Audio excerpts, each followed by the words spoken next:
Hi everyone. आप सभी का एक नई सीरीज में बहुत बहुत स्वागत है।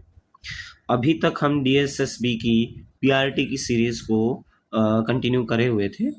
उसके जो मैक्सिमम हमारे पास जो भी प्रीवियस ईयर्स अवेलेबल थे, लाइक 2022 में जितने भी शिफ्ट में पीआरटी के एग्ज़ाम हुए थे, हमने उसमें से रीजनिंग और मैथ्स दोनों पोर्शन कंप्लीट किए हैं। ठीक है। और जो जीएस के मेन क्वेश्चन थे वो हम शॉर्ट सी फॉर्म में कर रहे हैं। अभी पिछले कुछ टाइम से मैं वो क्वेश्चन नहीं डाल पा रहा हूँ, बट डोंट वरी। देखो, जीएस क्वेश्चन आपको पता ही है कि बिल्कुल कॉमन से होते हैं। चाहे वो आप किसी भी तरह का एग्ज़ाम दे रहे हो तो वो आते रहेंगे। वो टीजीटी के परस्पेक्टिव से देख लो, पीआरटी या पीजीटी, वो सभी के लिए कॉमन है। तो आप उस चीज़ की चिंता छोड़ दीजिए, वो मैं अपना शॉर्ट्स फॉर्म में डालता रहूँगा, आप प्लीज़ उनको देखते रहिएगा। लेकिन आज जो मैं बात करने वाला हूँ वो है अपनी टीजीटी। अब देखो, टीजीटी अब रिसेंटली जो एग्ज़ाम हुए हैं वो हुए हैं हमारे 2025 में। तो इसमें इससे पहले भी मैंने आपको बताया है कि मैं रीजनिंग नहीं करवाऊंगा, मैं मैथ्स कराऊंगा। मुझे पता है, या मुझे पता चला जो फीडबैक थी, जो कमेंट्स थे, कि बच्चों को मैथ्स में ज़्यादा problem I rather than reasoning. इसीलिए मैंने डिसाइड किया कि रीजनिंग पे एफर्ट डालने की बजाय मैं आपको मैथ्स गाइड करूं। और बहुत अच्छे अच्छे बेस्ट मेथड्स, वो आपने प्रीवियस वीडियोस अगर देखी होंगी तो आपको डेफिनेटली इस चीज़ का आइडिया लगा होगा कि हमने बेस्ट अप्रोचेस को अप्लाई किया है। और अब भी मैं यही चीज़ आपको कंटिन्यूअसली सिखाता रहूँगा। आप चाहे पीआरटी का एग्ज़ाम दे रहे हो, टीजीटी या पीजीटी, प्लीज़ इन वीडियोस को देखिए। आपकी अप्रोच ही चेंज हो जाएगी एग्ज़ाम में मैथ सोल्व करने की। और अपने दोस्तों तक भी बताइए कि हाँ, यहाँ पे इस चैनल पे डीएसएसबी के जो भी प्रीवियस ईयर एग्ज़ाम्स हैं उनके मैथ्स के पोर्शन को डिस्कस किया जाता है। बहुत ही अच्छी अप्रोच बताई जाती है। आज ये नई सीरीज शुरू हो रही थी, इसीलिए मुझे लगा कि एक बार आपको थोड़ा सा बता देना चाहिए। उसके बाद हम कंटिन्यूसली जो भी एग्ज़ाम होगा हमारा प्रीवियस ईयर, उसकी डेट मैं आपको बताऊंगा, शिफ्ट बताऊंगा, और कौन से सब्जेक्ट का। क्योंकि देखो, पीआरटी तो कॉमन होता है लेकिन टीजीटी आपका सब्जेक्ट वाइज होता है। तो ये नेचुरल साइंस का है, 7 सितंबर 2025, शिफ्ट 2। चलिए हम शुरू करते हैं और हम बिल्कुल भी देरी नहीं करेंगे। हमारा जो फर्स्ट क्वेश्चन है वो है, देखो ये मैंने जो क्वेश्चन पेपर है ये मैंने सारे टेक्स्ट बुक से डाउनलोड करें ताकि एक ऑथेंटिक सोर्स से हमारे पास क्वेश्चन पेपर अवेलेबल हो जाएं। सो इसलिए thanks to textbook also हमें ये प्रीवियस ईयर पेपर्स अवेलेबल करवाने के लिए। चलिए, आज का हमारा फर्स्ट क्वेश्चन क्या है। Pipe A can fill an empty cistern alone in 22 hours और pipe B can fill the same cistern alone in 28 hours। देखो, साफ सीधी बात यह है कि 22 घंटे में ए और 28 घंटे में बी पूरा सिस्टम, मतलब एक कोई टैंक है उसको भर देते हैं कंप्लीटली। अब बताना है कि उसको हाफ भरना है, साथ में मिलके वो हाफ कितनी देर में भरेंगे। तो सबसे बड़ी बात है कि हम यहाँ इसकी एलसीएम ले लेंगे। एक एलसीएम की वीडियो मैंने बना रखी है। एलसीएम सीधा है, बड़ी संख्या ली, बड़ी संख्या में इसमें से 2 इंक्लूड है ऑलरेडी, तो क्या बच गया 11। ये इसका एलसीएम हो गया।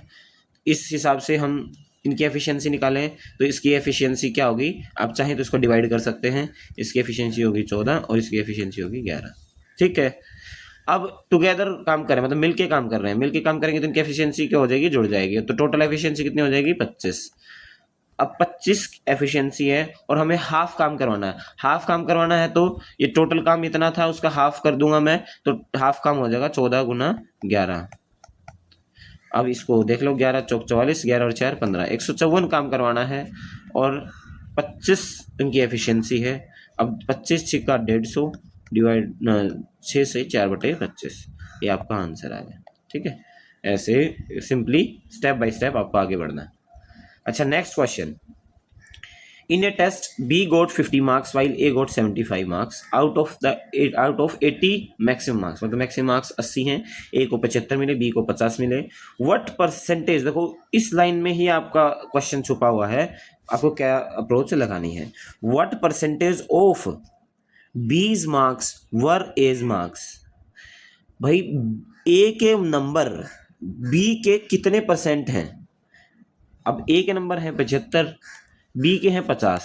चलो, बी के हैं 50, ठीक है, ए और बी। अब ए के नंबर बी के कितने परसेंट हैं। अब ऑब्वियसली हमें दिख रहा है यहाँ पे कि ए के नंबर ज़्यादा है, बी के कम है। ठीक।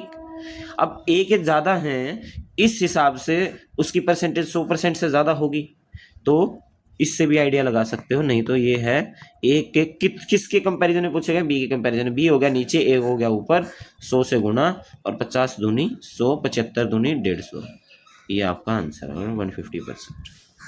ठीक है, ये percentage. Arithmetic mean, arithmetic mean का मतलब होता है एवरेज। जब भी अरिथमेटिक मीन आपसे पूछा जाए, इसका मतलब आपसे एवरेज पूछी जा रही है। एवरेज सिंपली हमें पता है, देखो थोड़ा सा जूम कर देता हूँ मैं। 2 1 3 4 4 8 4 12 13 और 5 18 और 8 26 और 5 31, 3 3 8 11 12 2 14 8 22 23 25 6 31 32 3 35 डिवाइड बाई कितनी संख्या है, 1 2 3 4 5 6 7 8 9, 9 से डिवाइड कर देंगे।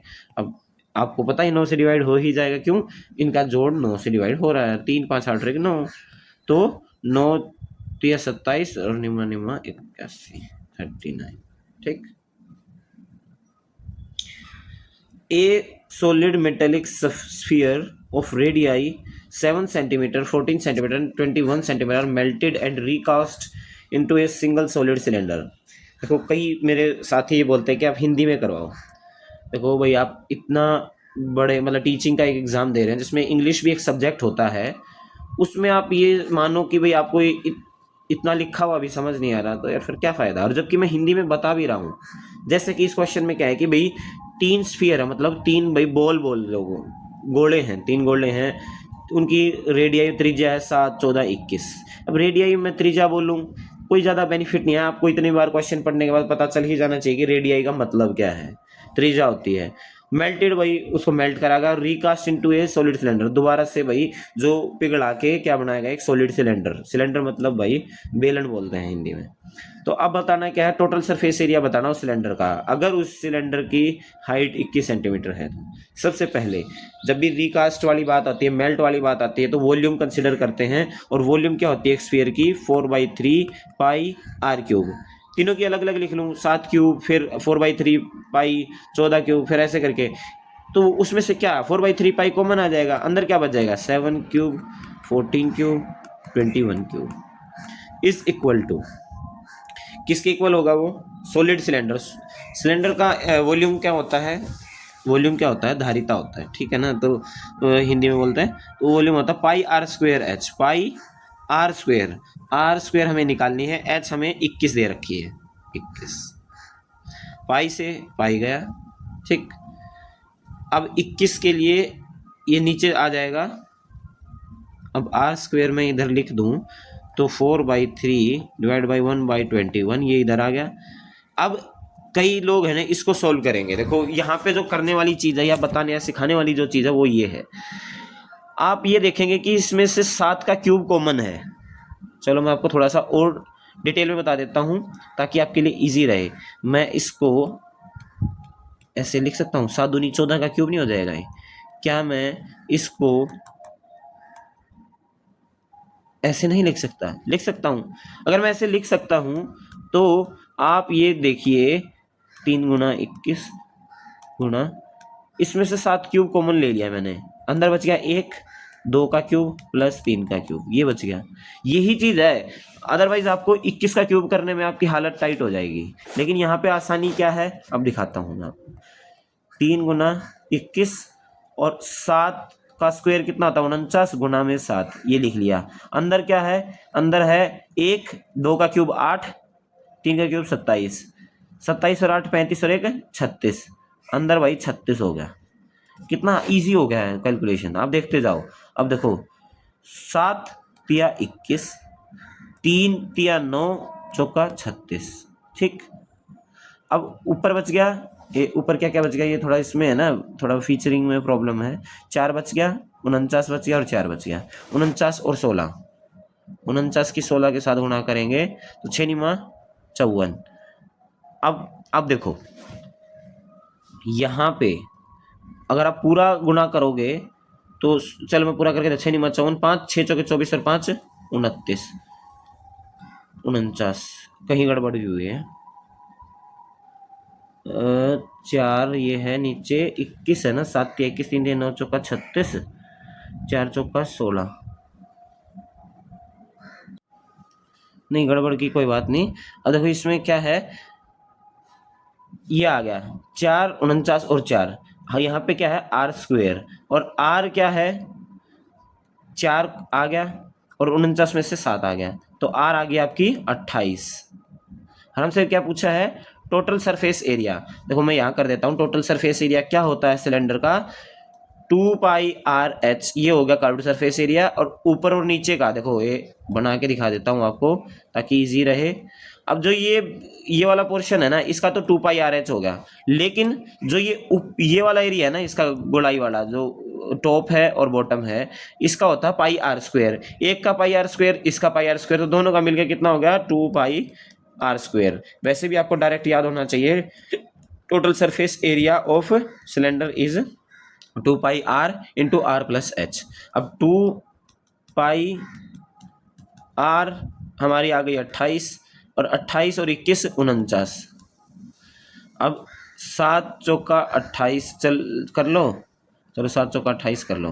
अरे यार ये क्या हो जाता है, 7 चौका 28, 4 दूनी 8, और 8 गुना 22 गुना 49, 8 दूनी 16, और 16 निमा 144, मतलब जो यूनिट डिजिट आएगा वो आएगा 4। तो आपका आंसर ये है 4।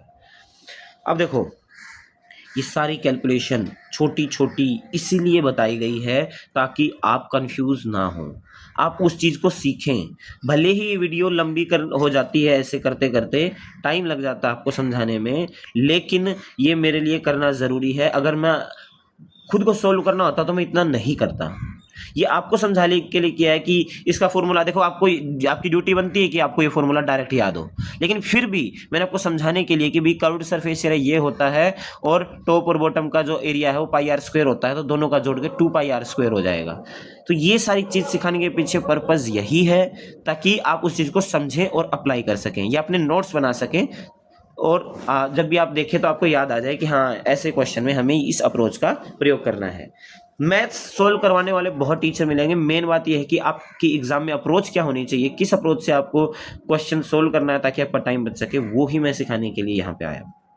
ठीक है, एक अप्रोच ये, आपने सिर्फ इतना कैलकुलेशन किया, आप मल्टीप्लाई करके आप पूरा आंसर निकालो, उसका क्या बेनिफिट है। जब आपका यूनिट डिजिट से आपका आंसर आपको पता चल रहा है तो आप क्यों कंप्लीट सॉल्यूशन करेंगे।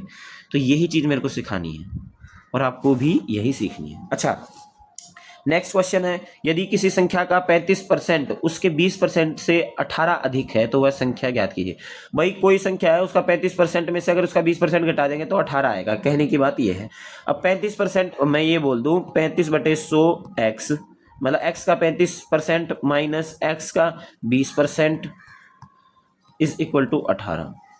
ठीक, अब या तो मैं 5 से डिवाइड कर लूँ, नहीं तो सिंपल सी बात है, 35 में से 20 गया कितना, क्योंकि डिनोमिनेटर सेम है, तो 15x इज इक्वल टू 100 में वहां ले गया 18 गुना 100, 5 दिया 15, 5 20, और 3 छिका 18, तो x आ गया 20 छिका 120, और x ही वो हमारी संख्या है, हमसे पूछा है संख्या ज्ञात कीजिए, तो 120। ठीक है, एलसीएम बताना है। अब देखो एलसीएम का तरीका, 4 की पावर 3 7 की पावर 2 गुणा 14, फिर दूसरा 4 की पावर 2 14 की पावर 2 गुणा 16, और तीसरा 7 की पावर 3 गुणा 14 की पावर 2 गुणा 16 स्क्वायर। ठीक है, ये है। इसको इसमें से क्या करना है, इनको छोटे टुकड़ों में बांट लेना। 4 का छोटा टुकड़ा क्या होता है 2, और 2 की पावर 2 क्या होता है 4, तो इसको छोटा करना है तो ये पावर डबल हो जाएगी। मतलब कहने का मेरा है 4 की पावर 3 है तो 2 की पावर 6 हो जाएगी। 7 की पावर यहाँ 2 है, एक 7 इसमें शामिल है और एक 2 भी 14 में शामिल है, 7 गुना 2 ही होता है ना, तो 7 की पावर यहाँ 3 हो जाएगी और 2 की पावर यहाँ पे 1 और जुड़ जाएगी। ठीक, सेम यहाँ पे 4 की पावर 2 और 4 की पावर 2 ये है, 16 4 की पावर 2 होता है, तो 4 की पावर होगी 4। ठीक है, 4 की पावर, चलो इधर लिख देते हैं, 4 की पावर 4 गुना 7 की पावर 2 गुना 2 की पावर 2, क्योंकि 14 का स्क्वायर है ना, तो ये हो गया 7 की पावर 2 गुना 2 की पावर 2। अब 4 की पावर 4 है तो 2 की पावर 8 हो जाएगी, और 2 की पावर 2 है तो 2 की पावर 10 गुना 7 की पावर 2।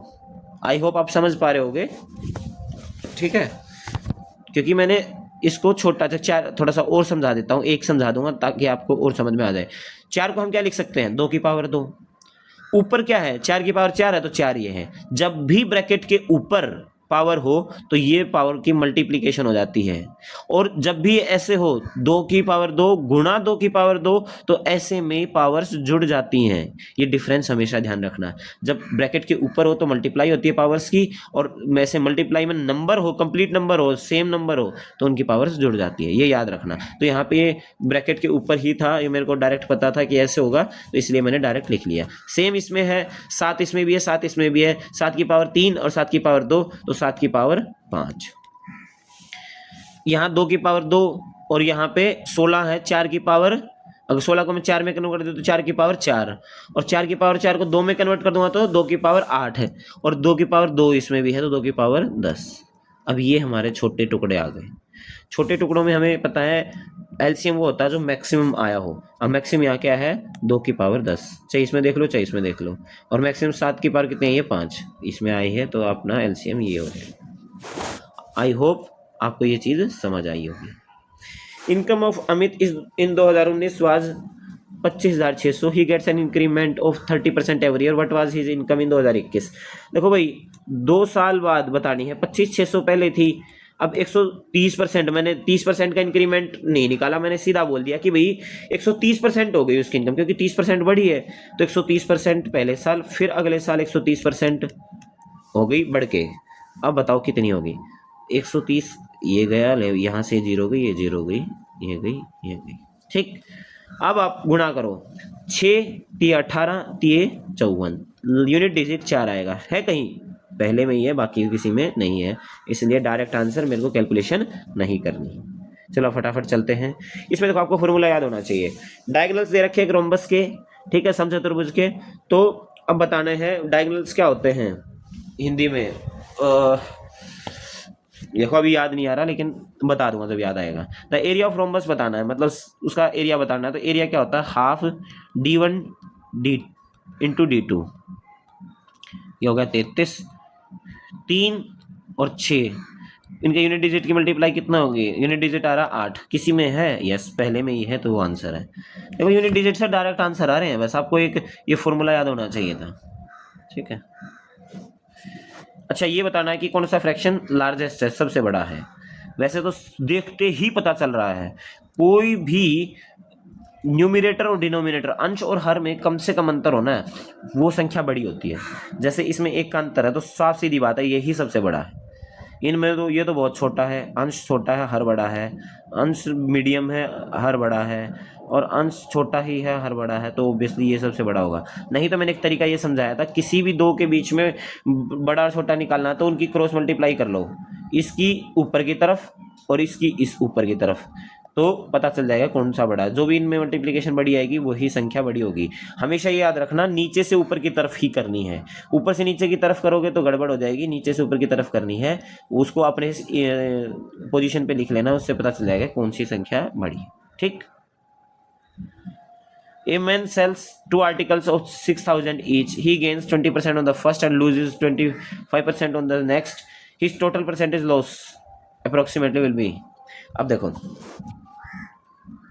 ऐसे केस में जब भी 2 आर्टिकल सेम प्राइस पे बेचे गए हों तो उसको भूल जाओ। अब परसेंटेज पूछा उसने, हमारा खेल सारा परसेंटेज का है। गेन करा है 20%, 20% गेन करा है, मतलब कोई भी चीज़, मतलब चाहे सीधा बताऊं तो चलो यार, कोई भी चीज़ 100 की थी तो 120 हो गई, और दूसरी कोई चीज़ 100 थी, लॉस हो गया उसको 75 की हो गई, ठीक है। ये तो है सीपी, ये है सेलिंग प्राइस, विक्रय मूल्य, ये है क्रय मूल्य। अब इसको हम काट लें, 20 पंजे 100, 20 छिक्का 120, 25, ये मतलब रेशो ऐसे बना लिया मैंने, 25 चौके 100, 25 दिया 75। अब हमें एक चीज़ पता है कि जो सेलिंग प्राइस है वो सेम है, ईच दोनों का 6,000 है, मतलब हमें 6,000 से मतलब नहीं, लेकिन बस इतना पता है कि दोनों का सेम है, तो क्यों ना हम यहाँ सेम कर ले। सेम करने के लिए इसको 6 बनाने के लिए 2 से गुणा करनी पड़ेगी, और इसको 2 से गुणा करी तो इसको भी 2 से करनी पड़ेगी, तो ये कितना आ गया 8, और ये कितना आ गया, ये आ गया 6, तो 6 का 6 है। अब हमें पता चल गया टोटल कॉस्ट प्राइस हो गया 8 और 5 13, यहाँ टोटल सेलिंग प्राइस हो गया 12, तो लॉस कितने का हुआ। अब प्रॉफिट तो तब होता जब सेलिंग प्राइस ज़्यादा होता कॉस्ट प्राइस से, लेकिन यहाँ पे कॉस्ट प्राइस ज़्यादा है सेलिंग प्राइस से, तो लॉस होगा कितने का, 1 का, ये 1 का लॉस होगा। और लॉस निकालते हैं कॉस्ट प्राइस पे, ये आप निकाल लोगे तो आपका 7.69 आंसर है। ठीक, आई थिंक आप इस अप्रोच को समझ गए होंगे। आइटम मार्क्ड 748 रुपये sold for 215, what is the discount percentage. बस कुछ नहीं है भाई, 748 रुपये का मार्क्ड प्राइस है, उस पर टैग लगा हुआ है और 215 में वो बेचा है, तो डिस्काउंट निकाल लो, 4 में से 1 गया 3, 533 का डिस्काउंट हुआ है और डिस्काउंट परसेंटेज निकालते हैं मार्क्ड प्राइस पे, तो ये आपको कैलकुलेशन करनी है। अब कैलकुलेशन करनी है तो देखो थोड़ा सा है टिपिकल सी। अब इसको इजी करने के लिए हम अप्रोक्सीमेट में चले जाएंगे। अप्रोक्सीमेट में कैसे चलेंगे हम, अब देखो यहाँ पे करता हूँ मैं 533 का मैं 535 बना दे रहा हूँ गुना 100 और 748 का 750। देखो मैंने दोनों में 2 बढ़ाया है, लेकिन ऊपर 2 बढ़ाया है, उसकी जो वैल्यू है वो इतनी नहीं बढ़ी होगी जितनी नीचे वाले की बढ़ी होगी, जितना सॉरी ऊपर वाले की थोड़ी वैल्यू ज़्यादा बढ़ी होगी, नीचे वाली कम बड़ी होगी, क्योंकि छोटे नंबर में 2 में अगर मैं 2 जोड़ दूं तो इम्पैक्ट ज़्यादा पड़ेगा, जबकि मैं 100 में 2 जोड़ दूं तो इम्पैक्ट कम पड़ेगा। तो सेम चीज़ है, ये छोटा नंबर है, इसमें 2 जोड़ा है तो इम्पैक्ट ज़्यादा पड़ा होगा रेदर देन 748 में। ये मैंने कैलकुलेशन ईजी करने के लिए किया है, एक ये गया, ठीक है, और 5 से 15, 15 पंजे 75, ये दूनी, और ये आ गया 15, 5 दिए 15 और 5 एकम 5, 5 सत्ता 35, ठीक है। 107 दूनी 214 बटे 3, 3 सत्ता 21, 3 एकम 3, 4 1 बच गया 10, 3 3 9, ऑलमोस्ट इतने परसेंटेज आया। क्या ये आंसर नहीं होगा हमारा? वैसे तो क्लोज है, इसलिए हमने बहुत ज़्यादा अप्रोक्सीमेशन नहीं लगाया। हमने क्या किया, यहाँ भी 2 बढ़ा दिया, यहाँ भी 2 बढ़ा दिया, और आपको पता है कि मैंने अपने एंड से ही बढ़ाया है अप्रोक्सीमेशन, तो उतना ही हमें घटाना पड़ेगा, क्योंकि ऊपर वाले का इम्पैक्ट ज़्यादा पड़ा है, 71.3 आया है, तो इसका हमें थोड़ा सा लास्ट में घटाना पड़ेगा। घटा के कितना आएगा एक्चुअल में 71.26, ठीक है। ये चीज़ें अगर नहीं समझ में आए एक बारी में, तो आप आराम से फिर से रिपीट मोड पे देख सकते हैं कि क्या मैंने बोला है। Ratio of the length of the train A and B का, ए रेशियो है लेंथ का, ठीक है, वही 3:4, 3x कह लो 4x कह लो। Speed of the train A is इतनी, बी इज इतनी, cross each other completely in 10 seconds. Cross कर रही है मतलब भाई अपोजिट डायरेक्शन से आ रही थी और आपस में क्रॉस कर गई। अब भी अपने, और कितने सेकंड में, 10 सेकंड में। तो हम ये बोल सकते हैं कि जो 7x है, ये तो हो गया डिस्टेंस, डिस्टेंस कवर किया है 10 सेकेंड्स में, और स्पीड कितनी है, स्पीड है 54 + 72 गुना, ये तो किलोमीटर पर आवर में है, और हमारा ये 10 सेकंड्स में है, तो मीटर पर सेकंड में कन्वर्ट करने के लिए 5 बचे 18 कर लेंगे। अब इसको मैं लिख दूं, चलो जोड़ दो, अदरवाइज देखो मैं ऐसे भी कर सकता हूँ, आप जोड़ के 18 से डिवाइड कर लो, नहीं तो मैं तो देखो ऐसे कर लूँ, 18 × 3 = 54, 18 × 4 = 72, 7 आ गया, 7 पंजे 35, और यहाँ पे भी 7 है तो 7 पंजा 35, तो x की वैल्यू आ जाएगी 50, x की 50 आ गई वैल्यू, तो इनका जो लेंथ होगी वो क्या होगी, वो लेंथ होगी 50 × 3 = 150 और 50 × 4 = 200, ये लेंथ आ गई ए और बी की। अब बताना क्या है, how much time in seconds does train A take to cross the tunnel of 450 metre long. A ये है, इसका लेंथ है 150 मीटर, टनल की है 450, 450 + 150 600। अब 600 मीटर डिस्टेंस कवर करना है, किसको, ए को। ए की स्पीड कितनी है 54, इसकी मीटर पर सेकंड में कन्वर्ट करेंगे 5/18, ठीक। अब 18 × 3 = 54, और 3 दूनी 6, और 5 100 को डिवाइड करेंगे तो 20, 20 दूनी 40, तो 40 सेकंड्स में वो उस टनल को क्रॉस कर दे। Ravi Kishan Surya invest 50,000 in a business. Ravi invest 4,000 more than Ravi Kishan, and Kishan invest 5,000 more than Surya. Okay, तो out of a total profit हो 1,35,000, रवि का शेयर बताना है। अब बेस किसको हम मान सकते हैं, हम मान सकते हैं सूर्या को, क्योंकि रवि किशन से ज़्यादा, किशन सूर्या से ज़्यादा, तो हम सूर्या को मान लेते हैं। भाई सूर्या ने कुछ x ही मान लो। चलो हाँ, वैसे तो ऐसे केसेस में 100x मान लेना चाहिए कैलकुलेशन इजी करने के लिए, लेकिन यहाँ पे कोई मतलब मुश्किल सी वो नहीं दे रखी है आपकी, है ना, नंबर्स मुश्किल नहीं दे रखे, तो इसलिए x भी मान सकते हो कि भाई x सूर्या ने इन्वेस्ट किया 5,000 मोर देन सूर्या,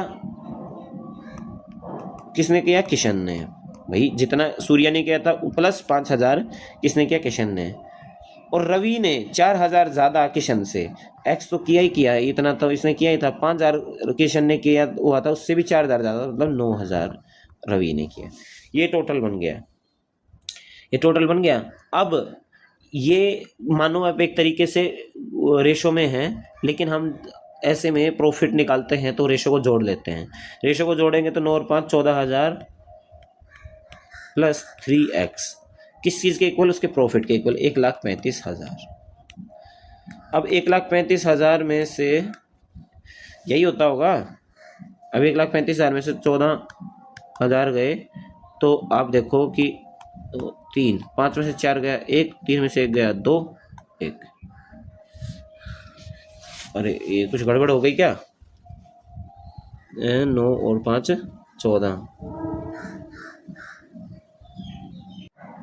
गड़बड़ तो ये हो गई, ये 1,35,000 तो इसका वो है प्रॉफिट है। ये इन्वेस्टमेंट तो उसकी 50,000 है भाई। इन्वेस्टमेंट कितनी है? 50,000।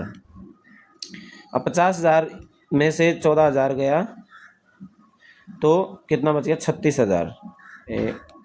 ठीक कर लेते हैं, 36,000 x 12,000। अब हम निकाल सकते हैं कि किसकी कितनी इन्वेस्टमेंट थी। अब टोटल प्रॉफिट भी पता चल जाएगा। देखो 12 और 9 21, ये है 1, ये है 1 और ये है 1। अब 12,000 x है तो 12 9 21,000, 12 और 5 17,000 और ये है 12,000। अब ये रेशो है, ठीक है। अब ये रेशियो में है तो इनकी जीरो काट सकते हैं। अब हम ये प्रॉफिट अगर निकालूं, मैं प्रॉफिट निकालूं तो कितना है? 1,35,000। अब इनकी रेशो देखो, 21 ratio 17 ratio 12 is equal to 1,35,000 के बराबर है। इनका जोड़ बैठेगा 21 और 17 38 और 12 50, इनका जोड़ बैठेगा 50। तो भाई 50 की वैल्यू 1,35,000 और रवि का बताना 21, तो भाई 1,35,000 डिवाइड बाई 50 गुना 21। देखो 3 5 दूनी 10 5 7 35। अब आप देख सकते हो लास्ट में 700 ही आएगा। 700 है किसी में? यस। देखो 700 की 1 से गुणा होगी तो 700 ही आएगा ना, तो ये आपका आंसर है। ठीक है, दोबारा देख लीजिएगा अगर नहीं समझ आता है तो। चलिए, पी ने एक लैपटॉप सेल किया क्यू को लॉस पे 20%, और क्यू ने लैपटॉप को आर पे सेल किया, आर को सेल किया प्रॉफिट पे 25%। आर परचेज करता है लैपटॉप को 1516 रुपए में, then cost price of the laptop for P बताना है। ठीक है, 3 बंदे हैं भाई, पी क्यू और आर। अब मान लो 100 का था कोई लैपटॉप का कॉस्ट प्राइस पी के लिए, लॉस हो गया उसको 20%, तो क्यू को पड़ा हुआ 80 का। फिर क्यू ने प्रॉफिट पे बेचा 25%, तो आर को कितना पड़ा? 80 का 25% हो गया फिर से 100। अब जो आर की वैल्यू है वो ही पी की वैल्यू आएगी, और आर की वैल्यू इन्होंने दे रखी, आर परचेज द लैपटॉप इन 1516, इसकी वैल्यू 1516 है, तो पी की वैल्यू कितनी होगी? 1516। ठीक है, तो इजी था। ओहो, ये तो स्क्रॉल वाला होता है, लेकिन ये हम स्क्रॉल कर नहीं सकते, इसलिए हमें इस क्वेश्चन का पता नहीं चलेगा। कोई नहीं। अच्छा, ग्राफ में दिया गया है भाई कुकीज़, आइसक्रीम और चॉकलेट, डिफरेंट कंपनीज PQRS द्वारा। अब इसको बढ़ के हमें आंसर देना है किसका? The total production of cookies. Cookies कौन से हैं? ग्रे वाले। 4 6 10 2 12 और 4 16 कुकीज़ हो गए भाई 16। कितने परसेंटेज हैं total production of ice cream and chocolate? पहले आइसक्रीम काउंट कर लेते, नहीं सारे गिन लेते हैं। 2 4 6 2 8 6 14 और 4 18 और 4 22 और 2 24 और 6 30 गुना 100, 160/3। 3 पंजे 15, 3 तिया 9, 11। ये तो कैलकुलेशन थी नॉर्मल, बस आपको देखना था। Prakash and Vinesh can complete a certain piece of work in 15 और 16 दिन रिस्पेक्टिवली। उन्होंने वर्क शुरू करा एक साथ और 5 दिन बाद विनेश लेफ्ट कर गई। How many days Prakash complete the remaining work? 15 और 16, ठीक है, प्रकाश और विनेश की बात है। इनका जो एलसीएम आएगा 15-16, इस 16 दिन, 16 एफिशिएंसी इसकी है 15। अब वो साथ में काम शुरू करा तो इनकी टोटल एफिशिएंसी कितनी हो गई? 31। 5 दिन तक दोनों ने मिलकर काम किया तो एक दिन की एफिशिएंसी 31 और 5 दिन की कितनी होगी? 155। टोटल काम कितना है? 16 पंजे 80, 8 16 और 8 24। अब 240 टोटल काम था, 155 काम उन लोगों ने मिलकर कर लिया, तो अब बच गया 85 काम।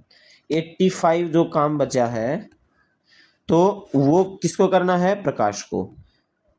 सॉरी 85 था, 85 प्रकाश को करना है। और कितनी एफिशिएंसी है उस प्रकाश की? 16। तो 16 पंजे 80, 5 रिमाइंडर बच गया, 5/16। ठीक भाई, ये बताना कौन सा नंबर डिविजिबल बाई 82। अब 82 किस चीज से मिलके बना है? ये मिलके बना है अपना 41 दूनी 82, मतलब 2 से भी डिविजिबल होना चाहिए और 41 से भी। 2 से डिविजिबल ये हो रहा है, नहीं हो रहा, ये हो रहा है, नहीं हो रहा, ये हो रहा है, ये हो रहा है, ये हो रहा है। इसका मतलब हमारा तीसरे और चौथे में से आंसर है। अब आपको 41 से डिवाइड करके ही देखना पड़ेगा, जो कि मैं वैसे ही बता देता हूँ, यही होगा, ये नहीं होगा। ठीक है, आंसर ये है, तो यही है। वो आपको मैं बच्चों की तरह डिवीजन तो करके दिखाऊंगा नहीं कि भी कैसे ऐसे डिवीजन करना, आपको वो आप खुद से कर लेंगे। मेरा मेन यहाँ पे सिखाने वाली बात ये थी कि आप कभी सबको 82 से 82 से डिवाइड करके देखने लग जाएं, वो कोई मतलब नहीं है। 2 वाला तो पोर्शन जो इसमें है ही नहीं, ये ओड नंबर्स हैं और ये इवन नंबर है, इसलिए ये तो होंगे नहीं। इसमें से आप तुक्का भी मारना चाहें तो मार सकते हैं, 50% चांस आपके ठीक होने के। An article is sold at a profit of 28%. If the cost price is increased by 75 and selling price is reduced by 70 rupees, then profit would be 26.4%. What is the original cost price of the article? अब देखो, कोई article 100 रुपये का था, 128 में बेच दिया, ठीक। अब कोस्ट प्राइस, चलो 100x मानो इसको, क्योंकि फिर आप कंफ्यूज हो जाओगे पैसे में और हमारे माने गए जो वैल्यू है उसमें। अब ये तो हमने माना है और ये एक्चुअल पैसे हैं, तो अब ये कह रहा है कि अगर कॉस्ट प्राइस बढ़ा दिया जाए, कितना? 75 रुपये। देखो ऐड करने में आसानी रही, अगर मैं एक्शन लिखता था आप 100 में 75 जोड़ देते, अब कभी भी आपका क्वेश्चन का आंसर ही नहीं आता। ठीक है, तो 100x प्लस 75, 100x क्यों मानना है वो आपको पता चल गया, इजी करने के लिए कैलकुलेशन को। अब बोला है कि अगर उसको प्रॉफिट 26.4% होता तो सेलिंग प्राइस 70 रुपये कम आता, तो इसका 26.4% हम देख लेते हैं। 100x का 26.4% होगा 126। मैं दूसरे पेन से लिख देता हूँ ताकि आपको दिखे, यहाँ लिख देता हूँ 126.4x इसका होगा। अब 75 का निकालना है तो हम यहाँ निकाल लेते हैं 75 का 26.4, 100 परसेंटेज के लिए और एक पॉइंट के लिए फिर 100, 25 × 75, 25 चौका 100, 40, तो 4 × 24 और 24 4 × 24, ठीक है, तो यही होगा ना, 66 × 3 है ना, 3 × 6 = 18, 1 3 × 18 और 1 19 और एक पॉइंट नीचे बचा हुआ ना ये 0, तो 19.8 आ गया। 75 में 19.8 अगर मैं जोड़ दूं तो आपका टोटल बन जाएगा 9 और 5 14, 1 7 और 2 9, 94.8। मतलब कहने का ये है, इस वैल्यू का 26.4% प्रॉफिट अगर निकालेंगे तो टोटल ये आएगा।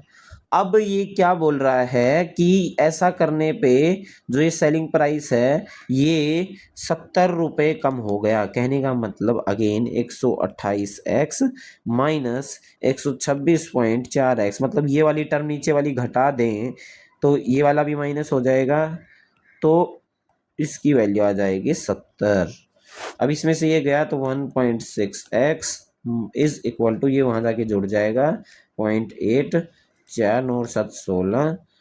अब एक पॉइंट इधर है एक पॉइंट इधर है तो ये कैंसिल आउट हो जाएंगे, डायरेक्ट कर सकते हैं हम। 16 एकम 16, 16 तिया 48। एक्स की वैल्यू 103 आ गई। और हमने पूछा है original cost price, original cost price है 100x, तो 2 जीरो और लगा दो, आंसर आ गया। ओके, लास्ट क्वेश्चन आज का। Mean proportion of no and A is 45, what is the value of A. Mean proportion आपको याद रखना पड़ेगा, ए और बी का मीन प्रोपोर्शन ये होता है। अब मीन प्रोपोर्शन में ए दे रखी है 9, बी दे रखा है ए, और मीन प्रोपोर्शन दे रखा है 45। अगर मैं 9 गुणा ए दोनों के स्क्वायर कर दूं तो 45 इंटू 45, 9 पंजा 45, ए की वैल्यू आ जाएगी 5 5 25, 2 5 के 20 और 2 22, 225। तो दोस्तों आज का हमारा सेशन यहीं ख़त्म होता है। हमने 20 क्वेश्चंस कर लिए, उसमें से एक क्वेश्चन अवेलेबल नहीं था। और जैसा कि आपने वीडियो में देखा कि मैंने कितना जोर लगाया है आपको समझाने के लिए, हर एक पॉइंट को, हर छोटी चीज़ को बार बार मैं रिपीट करता हूँ, ताकि अगर कोई नया व्यूअर हमारा या नया कोई साथी हमसे जुड़ा हुआ है तो वो उस चीज़ को ग्रैब कर पाए, उस चीज़ को समझ पाए। जबकि मैं आपको एक सलाह यही दूंगा, जितनी भी हमारी इससे पहले मैथ्स की वीडियो हुई हैं DSSB एग्ज़ाम से रिलेटेड, वो आप प्लीज़ जाइए और देखिए, वो बहुत ज़्यादा इंपॉर्टेंट है, बहुत हेल्प करेंगी। ठीक है, अब अगले सेशन में फिर से मुलाकात होगी, देखते हैं हम कौन से सब्जेक्ट के TGT का एग्ज़ाम पेपर लेंगे और फिर उसको हम सॉल्व करेंगे। बट आपका कोई भी सब्जेक्ट हो, लेकिन ये कॉमन सब्जेक्ट है, तो डेफिनेटली आप ये वीडियोस ज़रूर फॉलो कीजिए। ठीक है, thank you very much, bye bye, take care and जय हिंद।